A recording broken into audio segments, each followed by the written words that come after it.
Hello guys, welcome back to my YouTube channel Taiko club forever. Guys, आज मैं mafia fall in love with club dancer का next part explain करने वाली हूँ। तो चलिए स्टार्ट करते हैं। तई अपने बॉस सुगा का नंबर देखकर तुरंत कॉल रिसीव कर लेता है।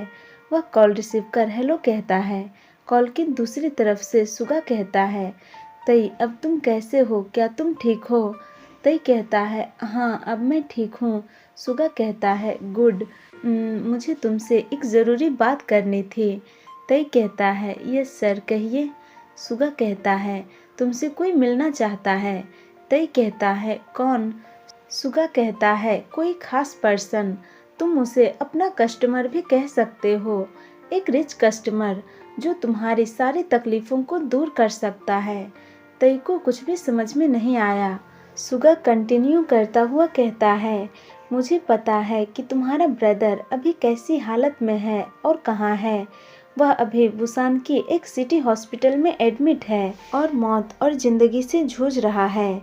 तई नो डाउट कि तुम मेरे क्लब के सबसे डिमांडेड डांसर हो, बट फिर भी तुम क्लब में दिन रात कड़ी मेहनत करके भी उतना मनी कमा नहीं सकते जितना वह तुम्हें एक बार में ही दे देगा।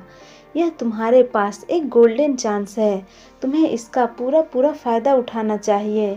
तई कहता है, लेकिन मुझे क्या करना होगा?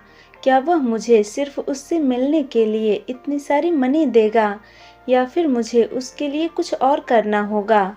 सुगा सोचता हुआ कहता है, मुझे लगता है कि अभी वह सिर्फ तुमसे मिलना चाहता है, या फिर हो सकता है कि वह तुमसे कुछ और ज़्यादा भी चाहे। तई कहता है, जैसे क्या? सुगा कहता है, जैसे एक वन नाइट स्टैंड। यह सुनकर तई की आंखें शॉक्ड से वाइडन हो गई। वह तुरंत इसके लिए मना करने ही वाला था कि तभी सुगा कहता है, वेट, ऐसा मौका तुम्हें बार बार नहीं मिलेगा, तो तुम इस बारे में एक बार अच्छे से सोच लो। बाकी तुम्हारी मर्जी, हम तुम्हें किसी भी चीज़ के लिए फोर्स नहीं कर सकते। सुगा कहता है, अगर सोचने के बाद तुम्हारी हाँ होगी तो तुम मुझे मैसेज करके बता देना। सुगा इतना कहकर कॉल कट कर देता है। तई सुगा की बातें सुनकर बहुत ही ज़्यादा टेंशन में आ गया था। वह पूरा दिन बस यही सोचता रहा कि उसे क्या करना चाहिए। बहुत सोचने के बाद आखिरकार उसने डिसाइड कर ही लिया कि उसे क्या करना है। वह अपने भाई को सेव करना चाहता है, वह उसे ठीक करना चाहता है, वह उसे पहले की तरह हेल्दी और स्माइल करता हुआ देखना चाहता है। तई सुगा को मैसेज कर हाँ बोल देता है। सुगा कहता है, ओके, तो फिर तुम शाम 6 बजे तक रेडी हो जाना। अब हमें शाम का टाइम दिखाया जाता है। तई अच्छे से रेडी होकर बेड के कॉर्नर में बैठा हुआ था और घबराहट के मारे अपने नाखूनों को चबा रहा था। उसने अभी एक ब्लैक कलर की जीन्स और रेड कलर की थिन सिल्की शर्ट वियर किए हुए था, जिसमें वो बहुत ही ज़्यादा हॉट और ब्यूटीफुल लग रहा था। तई की मिल्की वाइट नेक और कॉलर बोन पूरी तरह से विजिबल थे। उसके नेक और कॉलर बोन पर अभी बहुत सारे हिकीज और वाइट मार्क के निशान थे, जो उस दिन उस कमीने ने तई के साथ ज़बरदस्ती करके उसे दिया था। उसके चिक्स पर भी थप्पड़ की उंगलियों के निशान हैं। तई ने अपने सारे मार्क को कवर करने के लिए बहुत ही अच्छी तरह से मेकअप कर लिया था, ताकि कोई भी उन निशानों को देख ना सके। तई ने तब हाँ तो कह दिया, लेकिन अभी उसे बहुत ही ज़्यादा डर लग रहा है। वह अंदर से बहुत ही ज़्यादा घबराया और डरा हुआ है। तभी डोरबेल बजती है। अभी 6 बजने में 30 मिनट बाकी था। तई टाइम देखता हुआ सोचता है, अभी कौन आया होगा? जिमिन को आने में तो अभी 2 घंटे हैं। तई जाकर डोर ओपन करता है। डोर ओपन करते ही अपने सामने फुल ब्लैक सूट में 2 स्ट्रॉन्ग मैन को देखकर तई बहुत ही ज़्यादा डर जाता है। वह डरता हुआ कहता है, कौन है आप? आपको किससे मिलना है? वह मैन कहता है, सर हमें यहाँ हमारे बॉस ने भेजा है आपको हमारे साथ चलने के लिए। क्या आप हमारे साथ जाने के लिए रेडी हैं? तई को कुछ भी समझ में नहीं आया। तभी उसके फ़ोन पर सुगा का मैसेज आता है। तई मैसेज रीड करता है, तुम्हें 2 गार्ड्स ले जाने के लिए आएंगे, तो तुम उनके साथ चले जाना। तुम्हें उनसे डरने की ज़रूरत नहीं है, तुम उनके साथ बिल्कुल सेफ रहोगे। तई मैसेज रीड कर बॉडीगार्ड से कहता है, 2 मिनट रुकिए, मैं अभी आता हूँ। तई अंदर आकर एक आखिरी बार खुद को और मिरर में देखता है और फिर एक लंबी सांस छोड़कर अपना हैंडबैग लेकर सीधा अपार्टमेंट से बाहर आ जाता है। तई बाहर आकर अपने सामने इतनी लंबी और महंगी कार देखकर उसकी आंखें वाइडन हो जाती है। तई पहली बार इतनी एक्सपेंसिव कार में बैठने वाला था। गार्ड तई के लिए कार की डोर ओपन करता है। तई चुपचाप कार के अंदर बैठ जाता है। दोनों गार्ड्स में से एक गार्ड फ्रंट सीट पर ड्राइवर के साथ बैठा हुआ था और दूसरा तई के साथ बैक सीट पर बैठा हुआ था। तई के माइंड में अभी बस यही चल रहा था कि वह कौन है जो उसके लिए यह सब कर रहा है। उसने उसे लाने के लिए अपने आदमियों को भेजा है और साथ ही में इतनी महंगी कार भी भेजी है। वह पक्का कोई बड़ा पॉलिटिशियन या फिर बिलियनर होगा। आज तक किसी ने भी मुझे इस तरह से ट्रीट नहीं किया है। दूसरी तरफ जंगकुक बहुत ही बेसब्री से तई का आने का इंतजार कर रहा था। वह रूम में तेजी से वॉक करता हुआ बार बार अपनी वॉच की तरफ ही देखे जा रहा था। उससे जब और इंतजार नहीं हुआ तो वह सुगा को कॉल करता है। सुगा के कॉल रिसीव करते ही जंगकुक इम्पेशेंटली कहता है, हयुंग वह कहाँ है? वे लोग अभी तक उसे लेकर आए क्यों नहीं? क्या आपने उन्हें सही एड्रेस नहीं बताया था? उन्हें अब तक उसे लेकर यहाँ आ जाना चाहिए था। बहुत देर हो चुकी है। उनसे एक भी काम ठीक से नहीं होता है। मैं उन्हें छोड़ूंगा नहीं। सुगा कहता है, जंगकुक जस्ट काम डाउन। तुमने उन्हें 30 मिनट का टाइम दिया था और अभी सिर्फ 20 मिनट ही हुए हैं। वे लोग उसे लेकर आते ही होंगे। तुम शांत हो जाओ।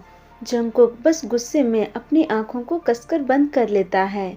सुगा कहता है, जंगकुक मुझे विश्वास नहीं हो रहा कि तुमने उसे लाने के लिए अपने बॉडीगार्ड्स और ड्राइवर के साथ कार भेजी है। तुमने आज तक कभी भी किसी के लिए भी ऐसा नहीं किया, किसी को भी अपनी लाइफ में इतना इम्पोर्टेंस नहीं दिया। तो ऐसा क्या खास है उस लड़के में जो underworld mafia the John Jungkook उसके पीछे इस कदर पागल हो गया है? जंगकुक कहता है, नन ऑफ योर बिजनेस हयुंग, तो फिर आप इससे दूर ही रहिए। तभी डोर पर नॉक होती है। जंगकुक कहता है, मैं आपसे बाद में बात करता हूँ। वह तुरंत कॉल कट कर देता है और डोर ओपन करने के लिए जाता है। जंगकुक ने जैसे ही डोर ओपन किया और अपने सामने तई को देखा, उसकी हार्ट बीट बहुत ही ज़्यादा फास्ट हो गई और उसकी आंखें शॉक्ड से खुली की खुली रह गई।